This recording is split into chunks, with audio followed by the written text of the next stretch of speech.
Nah, ada beberapa program yang ingin dilaksanakan Pak Prabowo. Selain dari makanan gratis, saatnya di pangan itu nanti dilaksanakan Pak Menteri, Pak Amran. Ada suatu kementerian baru akan didirikan kembali, yaitu Kementerian Perumahan. Tadi saya lihat, saya ketemu dengan mantan Ketua Umum REI, kalau tidak salah, ya. Salah satu program yang Pak Prabowo ingin jalankan, karena ini program sangat serius. Menurut pemerintah, saat ini ada hampir 11 juta keluarga menunggu rumah layak huni.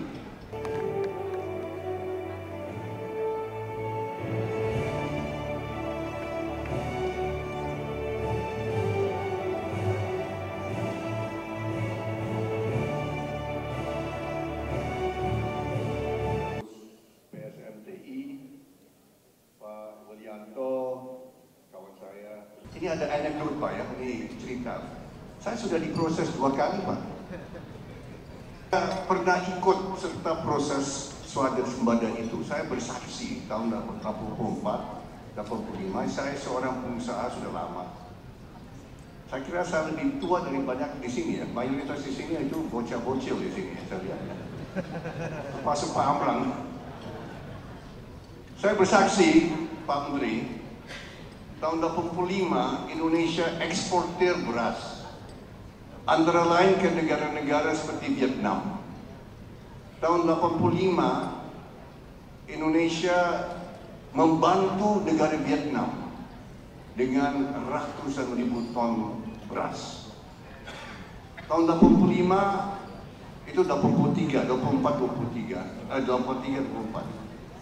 85, 86 Vietnam mau kembalikan pinjaman beras itu. Indonesia kelebihan beras, Pak Amran. Bulog itu gudang-gudang penuh dengan beras. Sewaktu itu saya punya gagasan. Kalau Indonesia tidak perlu beras, Indonesia jual ke negara lain. Saya waktu pelakunya Pak.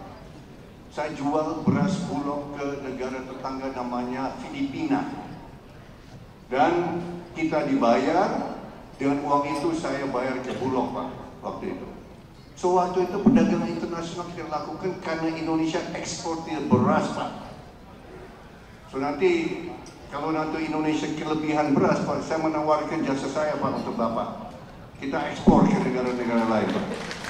Banyak negara yang perlu beras, dan beras kita Pak. Saya bisa ulangi pengalaman saya tahun 85-86 Pak. Saya berbangga waktu itu. Pengusaha Indonesia ikut perdagangan internasional. Kita jual beras Indonesia dari Vietnam, kita jual ke Filipina. Uang kita kembalikan, saya bayar kembali ke Pak Bustamil Arifin waktu itu Pak. Itu pengalaman Pak. Dan waktu terbatas yang diberikan Pak Widianto, saya mau sampaikan kepada para hadirin bahwa saya seperti Pak Amran, kami sangat optimis akan masa depan bangsa kita. Tadi Pak Amran sampaikan bonus demografi. Nah, di sini masalah yang kita hadapi, karena banyak rakyat kita kurang makan dan kurang gizi saat ini. Dan ini membahayakan masa depan kita. Ini menjadi landasan program dari Pak Prabowo yang namanya makanan bergizi gratis. Ini bukan makan siang saja. Ini adalah makan pagi, sarapan pagi, dan makan siang. Dan hal ini sudah saya bicarakan sama kakak saya. Dia sampaikan gagasan ini tahun 2006, 18 tahun lalu. Ini gagasan beliau 18 tahun lalu. Belum ada Gerindra, Pak Menteri, belum ada Gerindra waktu itu. Pak Prabowo masih Dewan Pertimbangan Golkar, masalah. Tapi dia prihatin karena waktu itu ada data menunjukkan bahwa 30% anak-anak Indonesia di bawah umur 5 tahun menderita kondisi namanya stunting. Saya waktu itu tidak tahu itu stunting apa. Yang mengajarkan saya, menjadi guru saya mengenai masalah gizi dan stunting itu kakak saya, Prabowo Subianto, tahun 2006.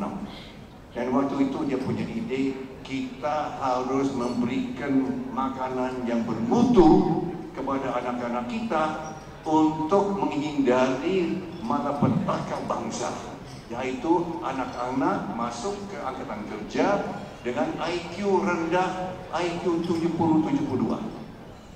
Anak-anak yang mengalami stunting, kalau sudah jadi dewasa, mereka punya IQ 70-72, ibu-ibu, bapak-bapak. Itu yang dijadikan masalah bangsa. 1 juta orang, tapi mutunya ya kasihan. Mereka di nasib mereka, kalau kita tidak bantu, kita nolong, itu jadi begitu. Manusia dengan IQ rendah. Nah, ini yang Prabowo ingin memperbaiki. Jangan sampai ini terlanjur. Saat ini menurut Kementerian Kesehatan, kalau tidak salah ya Pak Menteri, 24% anak-anak Indonesia stunting. Sempat naik tahun 2014 jadi 38%. Sekarang sudah ada perbaikan, tapi masih ada masalah serius. 24%. Presiden terpilih yang baru ingin kita kurangi, kalau bisa sampai 0% stunting di Indonesia. Maka perlu peningkatan produksi pangan yang tadi kita sudah lihat tadi Pak Amran. Ya. Saya bisa bersaksi bahwa Pak Amran, Pak Menteri ini adalah paling disayangi Pak Prabowo Subianto saat ini. Paling disayangi.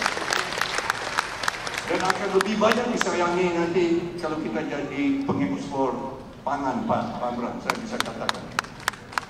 Luar biasa, ini program luar biasa, kita dengan teknologi dan lain-lain luar biasa. Nah, ada beberapa secara singkat, secara ringkas saya mau sampaikan, karena saya lihat di sini ada banyak 80% ya, pengusaha, ada juga anggota DPR, ya. Mungkin tanggal 1 ya akan dilantik bersama anak saya juga akan dilantik insya Allah tanggal 1. Saya juga diundang tapi disuruh duduk di luar Pak. Gak ada tempat untuk orang tua, gak ada tempat orang tua di dalam lantik itu khusus untuk DPR. Nah, ada beberapa program yang ingin dilaksanakan Pak Prabowo. Selain dari makanan gratis, di pangan itu nanti dilaksanakan Pak Menteri, Pak Amran. Ada suatu kementerian baru akan didirikan kembali, yaitu Kementerian Perumahan. Tadi saya lihat, saya ketemu dengan mantan Ketua Umum REI, kalau tidak salah, ya. Salah satu program yang Pak Prabowo ingin jalankan, karena ini program sangat serius. Menurut pemerintah, saat ini ada hampir 11 juta keluarga menunggu rumah layak huni. Hampir 11, kalau tidak salah 10,7 juta. Itu menunggu, antrian Pak Menteri. Yang dilaksanakan sejak 10 tahun hanya 200.000 unit Pak Menteri. Ada setiap tahun 800.000, itu tumpuk terus sampai sekarang hampir 11 juta keluarga menunggu rumah layak huni. Di samping 10 juta itu, 11 juta itu, ada 27 juta rumah yang dianggap tidak layak huni. 27 juta. Berarti saat ini ada 37 juta keluarga yang menunggu atau memang pakai rumah tidak layak huni. Nah, kalau tidak layak huni berarti tidak sehat, karena tidak ada akses air bersih, tidak ada akses listrik yang cukup, banyak yang pakai lantai-lantai berupa tanah, itu banyak cacing-cacing. Ini bisa berakibat kepada anak-anak dengan stunting, karena stunting bukan hanya masalah gizi, tapi masalah lingkungan juga. Kalau anak-anak kecil kita minum air kotor dengan bakteri, dengan virus dan sebagainya bisa mengakibatkan diare dan sebagainya. Maka Pak Prabowo sudah putuskan program besar. Program besar ini 2 juta unit rumah di pedesaan setiap tahun dan 1 juta unit apartemen di perkotaan setiap tahun. Dan orang banyak yang skeptis, ragu-ragu, apa kita mampu dan sebagainya. Saya bisa katakan dalam hal ini kita mampu, dana akan ada, kita akan bangun. Saya berapa kali sudah ke luar negeri, saya sudah 2 kali ke Beijing. Kemarin saya pulang dari Qatar, ketemu dengan investor, ketemu dengan yang ingin berikan finance. Dari China sudah siap, dari Timur sudah siap, banyak sudah mau bangun rumah-rumah untuk rakyat miskin kita. Karena ini bukan hanya amal saja tapi menguntungkan, tapi ini adalah untuk rakyat miskin kita. Terus ditanya bagaimana pengadaan lahan. Saya kira Pak Menteri sudah tahu lahan itu sangat-sangat susah untuk akuisisi. So, yang pertama saya bisa katakan kita mulai di Jakarta.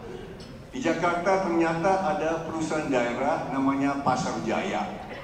Pasar Jaya memiliki 153 pasar.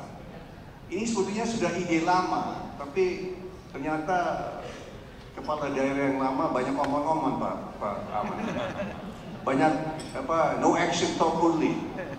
Yang lama Pak, yang lama ya. Bapak ngerti kan yang saya maksudnya. Maka kita harus action. Yang saya Pak Prabowo sudah action, jangan ngomong-ngomong aja, action. Nah, yang akan kita laksanakan 153 pasar itu nanti kita akan jadikan kompleks perumahan. Rumah untuk rakyat miskin, Pak Menteri. 153 pasar, kita akan bangun 153 kompleks pasar-pasar itu di banyak. Nanti pasar-pasar itu nanti untuk pedagang kecil, menengah, dan koperasi itu nanti pakai tetap. Yang akan bangun nanti kontraktor-kontraktor. So kalau ada bapak-bapak di sini yang hadir, yang anggota Gapensi atau anggota apa kontraktor-kontraktor silahkan nanti bisa ikut partisipasi membangun gedung-gedung. Kita mau bikin seperti Singapura. Kalau Singapura Pak Willy, Singapura saya ketemu dengan HDB. Saya pernah ketemu dengan HDB Singapura, pemerintah Singapura untuk bahas perumahan ini. Mereka baru selesaikan 1 juta unit apartemen baru tahun ini. Kita mau bangun 1 juta unit apartemen setiap tahun Pak Willy. Itu bedanya. Singapura 1 juta unit apartemen dalam 40 tahun pembangunan. Kita mau bikin 1 juta apartemen setiap tahun. Itu bedanya. Indonesia negara besar, bapak-bapak, ibu-ibu. Indonesia pasar besar. Pasar untuk bapak-bapak, ibu-ibu pengusaha. Ini saya amat yakin. Dan begini, kalau bapak-bapak, ibu-ibu lihat target Pak Prabowo itu 8% per tahun, saya bisa katakan itu target 8% minimal. Itu floor, kita ingin di atas itu. Dan 8% itu menurut tim transisi waktu menghitung itu 8% itu di luar perumahan Pak. Di luar perumahan. Dan kita sudah pelajari pengalaman di China. Betul sekarang sejak 7 tahun di China sektor perumahan real estate mandek ya, betul Pak ya, bapak-bapak mungkin ikut juga ya invest di China ya. Mandek. Maka Indonesia akan jadi tempat untuk perumahan dan real estate. Kenapa? Karena saat ini Pak Menteri, saya baca dan saya lihat sudah pelajari, perumahan saat ini merupakan 14% dari GDP kita Pak. Dengan pengalaman China pernah mencapai 25% Pak.